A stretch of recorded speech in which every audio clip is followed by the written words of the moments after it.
मेरे खुदाया, आज तो सुबह से ज़मीन की खुदाई कर कर के जान निकल गई है। कितनी सख्त ज़मीन है ये। ओ हो। अरे बोले भैया, काहे को अपने हाथ दुखाते हो? अरे कुछ पैसे जमा करके एक ट्रैक्टर खरीद लो, तुम्हारा काम आसान हो जाएगा। अरे भैया, क्या बात कर रहे हो? मैं ठहरा फ़कीर सा आदमी, इतनी थोड़ी सी कमाई में मैं भला कहाँ से ट्रैक्टर लूँगा? भोला बेचारा सुबह से शाम तक खेतों में अपनी कमर तोड़ता रहता था। वो बंजर जमीनों को जरखेज बनाने की कोशिश करता, पर वो ये नहीं जानता था कि ज़मीनें एक बार बंजर हो जाएं तो वो कभी दोबारा जरखेज नहीं होती।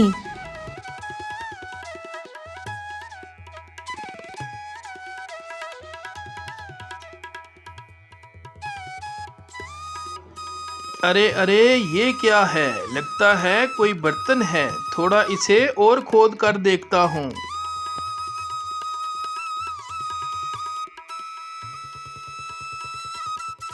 अरे ये तो एक खाली बर्तन है। मैं तो समझा था आज कोई खजाना मेरे हाथ लग गया है।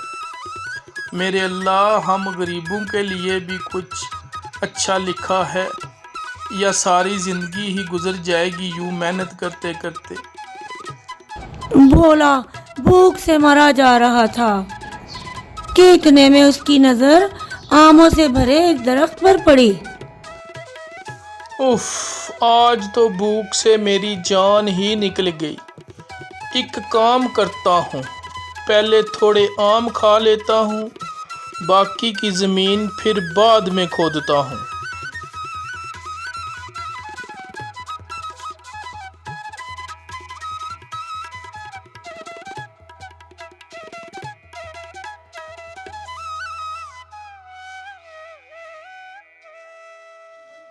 वाह, क्या मीठे आम हैं, मज़ा आ गया। एक काम करता हूँ, थोड़े से आम अपनी घरवाली के लिए भी ले जाता हूँ, वो भी खुश हो जाएगी। आखिर ये खाली बर्तन किस दिन के लिए काम आएगा? भोला उस बर्तन में अपनी घरवाली के लिए 2-3 आम डाल देता है। भोला की आंख लग गई और वो कुछ देर के लिए सो गया।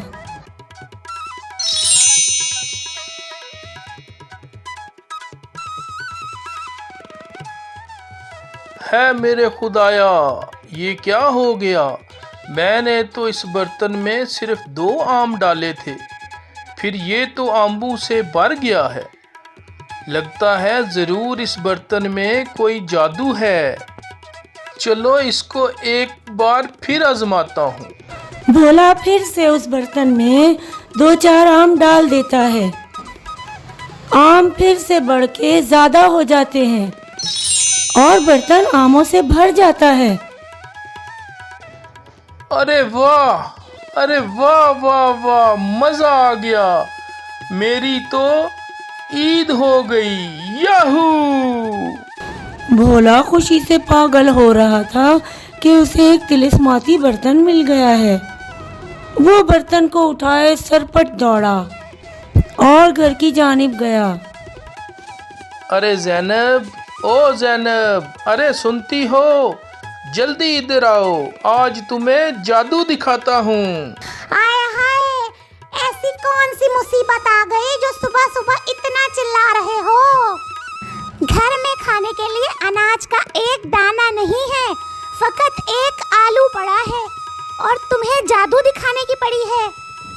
अरे पगली, अब तो हमारे अच्छे दिन आ गए हैं। सुनो, मेरी बात सुनो। वो जो घर में एक आलू रखा हुआ है ना, जाओ वो जल्दी लेकर आओ। अब क्या उस एक आलू से पूरा खेत उगा कर दिखाओगे? अरे ज्यादा सवाल जवाब मत करो, जो मैं कह रहा हूँ वैसा ही करो। भोला की बीवी भागी भागी जाती है और घर में रखा हुआ आलू लेकर आती है और वो आलू लाकर उस तिलिस्माती बर्तन में डाल देती है। थोड़ी ही देर में वो बर्तन आलूओं से भर जाता है।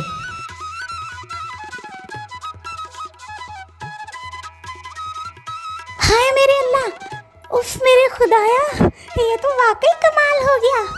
एक आलू से इतने सारे आलू बन गए। अरे लेकिन तुम्हें ये जादू वाला बर्तन मिला कहाँ से? कुछ मुझे भी तो बताओ। देखा मेरा कमाल। अरे ये मुझे ज़मीन की खुदाई करते वक्त मिला है और ये बर्तन एक तिलिस्माती बर्तन है और इसकी एक खूबी है कि इसमें जो भी एक चीज़ डालो वो ढेर सारी बन के निकल आती हैं। अरे ये तो बहुत अच्छा हो गया, हमारे पास जादू का बर्तन आ गया और हम इसके जरिए से अपनी सारी ख्वाहिशें पूरी कर सकते हैं। चलो तुम हाथ मुंह धो लो, मैं तुम्हारे लिए खाना लगाती हूँ। सुनो जी, मैं कहती हूँ इतने सारे आम और आलूओं का हम भला क्या करेंगे? मेरी मानो तो इन्हें बाजार में बेच आओ, अच्छे पैसे मिल जाएंगे। हाँ। भोला और उसकी बीवी दोनों के चेहरे खुशी से दमक रहे थे कि अब हमने एक तिलिस्माती बर्तन पा लिया है। भोला आलू और आम की भरी हुई बोरी अपने कंधे पर उठाए बाजार की जानिब रवाना हो गया और अपने दोस्त जग्गू की दुकान पर पहुंचा। अरे जग्गू भाई कैसे हो? तुम्हारी तो दुकान सामान से भरी है, थोड़ा सा सामान मुझसे भी खरीद लो। अरे हाँ, मेरी दुकान में तो सारा सामान मौजूद है। अरे तुम्हें क्या चाहिए बताओ? वैसे तुम तो सामान खरीदने आया करते थे, आज बेचने कैसे आए हो पता चले। अरे कहीं कोई खजाना तो हाथ नहीं आ गया? हाँ बस ऐसा ही समझ लो, मैं यहाँ आलू और आम बेचने आया हूँ, अच्छे अच्छे और ताज़े ताज़े। अगर तुम लेना चाहते हो तो ले लो, नहीं तो मैं किसी और को दे दूंगा। भोला के जाने के बाद जग्गू को शक पड़ गया कि आखिर दाल में कुछ तो काला है। भोला सारे आम और सारे आलू जग्गू को बेच देता है। बड़े दिन हो गए हैं ज़ैनब के लिए नए कपड़े नहीं लिए, आज इन पैसों से उसके लिए नए कपड़े लेकर जाऊंगा। भोला अपने दोस्त चंदू की दुकान से अपनी बीवी के लिए नए कपड़े खरीद के ले जाता है। शादी के बाद से मेरे सारे सोने के जेवर एक एक करके बिक गए हैं। अब तो मेरे पास बस यही एक हार बचा है। मैं आज इस हार को इस तिलिस्माती बर्तन में डाल के ढेर सारे सोने के जेवर बनाऊंगी।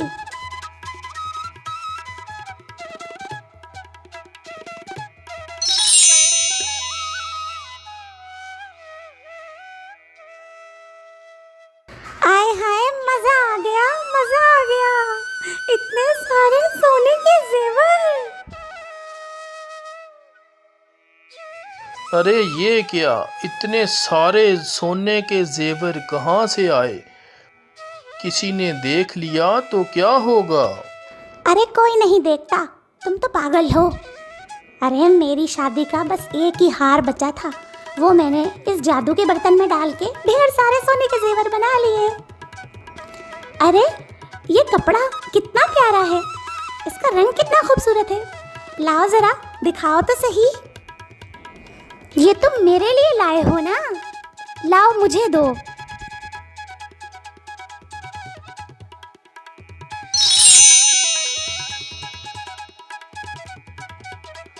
अरे इतने सारे कपड़े, अब इतने सारे कपड़ों की क्या जरूरत थी भला? अरे जरूरत कैसे नहीं थी, अब तुम ये कपड़े बोरी में भर के ले जाओ और जिस दुकानदार से कपड़ा लाए थे वहीं ले जाकर वापस भेज दो। इसके बदले अच्छे पैसे मिल जाएंगे।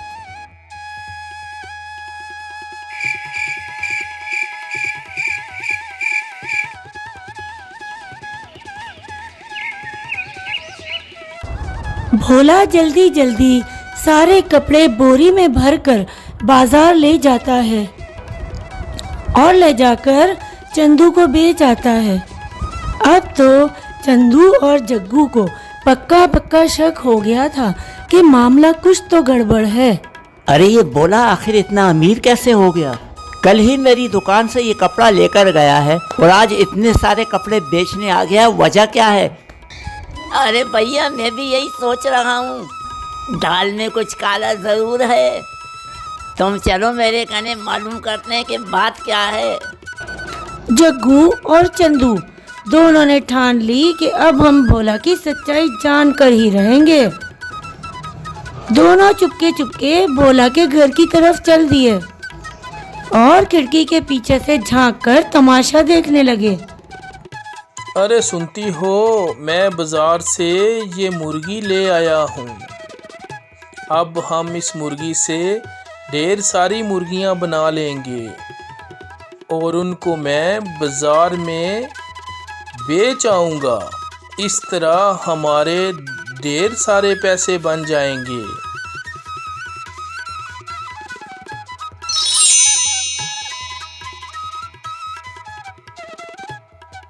देखा मेरा कमाल। जग्गू और चंदू भोला की सारी सच्चाई जान चुके थे। उन्होंने ठान ली कि अब वो सारी भोला की सच्चाई गांव के चौधरी को बताएंगे। वो दोनों दौड़ते दौड़ते चौधरी के पास पहुंचे और तमाम किस्सा उसे कह सुनाया। अरे हमारी रियासत में अब ये सब होवेगा। अरे ये सब देखने से पहले हमारी रियासत क्यों ना लुट गई। अरे अब ऐसा कमीन किसान भी ऐसा बर्तन लेके घूमेगा। उस किसान को मर्रे पास लेकर आओ और साथ में उसका वो बर्तन भी लेकर आओ। जरा मैं भी तो देखूं उस बर्तन की सच्चाई। चौधरी का आदमी जाता है। चल भाइया चल, चौधरी ने तारे को बुलाया है। तारे पेशी है उसके कने। अब चल के उससे मुलाकात कर और ये अपना बर्तन भी साथ ले चल। अरे चौधरी साहब, मैं गरीब आदमी हूँ, खुदा के लिए मुझे छोड़ दो और मेरा ये बर्तन मुझे वापस कर दो। अरे तू एक मामूली किसान अब हमारे सामने जबान चलाएगा। और तू चुप कर, जरा मैं भी तो देखूं ये बर्तन सोने का है कि चांदी का। ये कहकर चौधरी अपना मुंह बर्तन के करीब ले गया और उसने अपना मुंह बर्तन में डालकर उसका जायजा लेना शुरू कर दिया। थोड़ी ही देर गुजरी कि उस बर्तन में से ढेर सारे चौधरी निकल आए। अब ये पहचानना मुश्किल हो गया कि कौन सा चौधरी असली है और कौन सा नकली। सारे लोग ये तमाशा देखकर परेशान थे कि इतने में सारे चौधरी बोल पड़े। अरे मैं असली हूँ, अरे मैं नकली हूँ, अरे मैं असली हूँ और मैं नकली हूँ, अरे मैं असली हूँ, अरे मैं नकली हूँ, अरे मैं असली हूँ, अरे मैं नकली हूँ, अरे मैं नकली हूँ। अरे ये बहुत अच्छा मौका है, मैं बर्तन लेकर भाग जाता हूँ।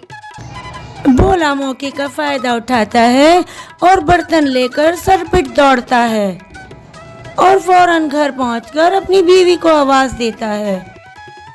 अरे सुनती हो, जल्दी हथौड़ी लेकर आओ। हाय अल्लाह, ये तुमने क्या किया?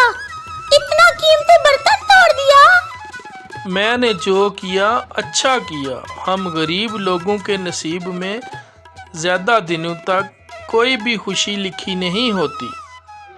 जैसे पहले रहते थे अब भी वैसे ही रह लेंगे।